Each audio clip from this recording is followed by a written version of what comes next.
হিন্দু আর মুসলিমের মধ্যে কোনো পার্থক্য নাই। আমার পক্ষে কেউ হলেন না আপনারা, ভালো কথা। আমার পক্ষে কেউ হলেন না আপনারা, ভালো কথা। কিন্তু এবার আসেন, হিন্দু তাই 100% বুঝলেন, খ্রিস্টান বৌদ্ধ বিধর্মী তাই 100% বুঝলেন, কিন্তু আপনিও যে একই রকম। আপনি একই রকম মানে আপনি মসজিদে আসলেও আপনি তো মাজারেও যান, আপনি আল্লাহকে সেজদা করেন, পীরকেও তো সেজদা করেন, ফকিরকে করে সেজদা করেন। মরা পীর মানে 1000 বছর আগে মরে গেছে, ওকে সেজদা করছেন গিয়ে। তো দুইজনের মধ্যে তফাৎ থাকলো। মিস্টার গান্ধী বলেছিলেন যে কি চমৎকার, হিন্দু আর মুসলিমের মধ্যে কোনো পার্থক্য নাই। আজমির দেখতে গিয়ে বলেছিলেন যে কি চমৎকার, কত মিল, সম্প্রীতি কত সুন্দর। কারণ তারা মাটির নিচে রেখে পূজা করে, আর আমার হিন্দুরা পূজা করে মাটির উপরে রেখে, কোনো পার্থক্য নাই। এটাই ছিল মুশরিকদের পার্থক্য, মুশরিকদের নীতি। মুশরিকরা মূর্তির কাছে গিয়ে বলতো যে রবের কাছে তুমি আমার কথাগুলো পৌঁছে দাও। মা না'বুদুহুম ইল্লা লিয়ুকাররিবুনা ইলাল্লাহি যুলফা, সূরা জুমার 3 নম্বর আয়াত। তাদেরকে বলে তোমরা পূজা করছো কেন? তারা বলে মা না'বুদুহুম, আরে আমরা তো তাদের পূজা করি না, ইল্লা লিয়ুকাররিবুনা ইলাল্লাহি যুলফা, তারা আমাদেরকে পৌঁছে দিবে আল্লাহর কাছে, এই জন্য তাদের পূজা করি।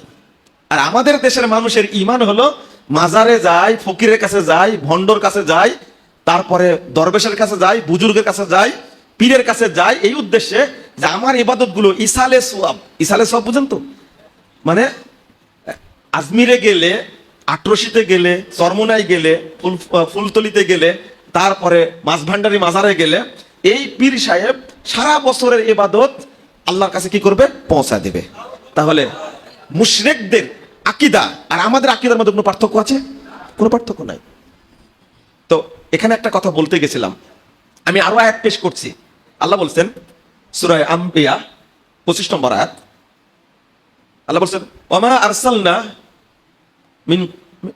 আরসালনা মিন ক্বাবলিকা মির রাসূলিন ইল্লা নূহি ইলাই, আমি যত রাসূল পাঠিয়েছি পৃথিবীতে আপনার পূর্বে, কাকে বলছেন? মুহাম্মদ সাল্লাল্লাহু আলাইহি ওয়াসাল্লামকে বলছেন। আপনার পূর্বে যত রাসূল পাঠিয়েছি তার কাছে ইল্লা নূহি ইলাই, তার কাছে আমি ওহী করেছি আন্নাহু লা ইলাহা ইল্লা আনা, আমি ছাড়া কোনো ইলাহ নেই, ফা'বুদুন, অতএব তোমরা আমারই ইবাদত করো। এবার বুঝতে পেরেছেন? তাহলে সব জায়গাতেই আল্লাহ বাক্যটা শক্ত করে বলছেন, তাই না? আল্লাহ বলছেন, দেখেন আরেকটা বাক্যে ইল্লা নাই, তবে ইল্লার চেয়ে শক্ত কথা আছে। সেটা আবার কোনটা? যেটা আমরা সবসময় বলি, যেটা আমি প্রথম তেলাওয়াত করেছি, ইয়্যাকা না'বুদ ওয়া ইয়্যাকা নাস্তাঈন, ইয়্যাকা না'বুদ, একমাত্র আপনারই ইবাদত করি। ইবাদত করি না, একমাত্র আপনারই কি? আমি এতক্ষণ বলছি, অনুবাদ পড়েন কি? তাওহীদ। মনে থাকবে?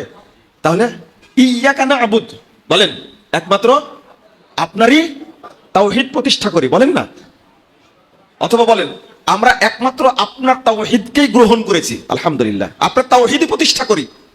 ওয়া ইয়্যাকা নাস্তাঈন, একমাত্র আপনার কাছেই সাহায্য চাই। তাহলে বাক্যটা আরো কঠিন হয়ে গেল না?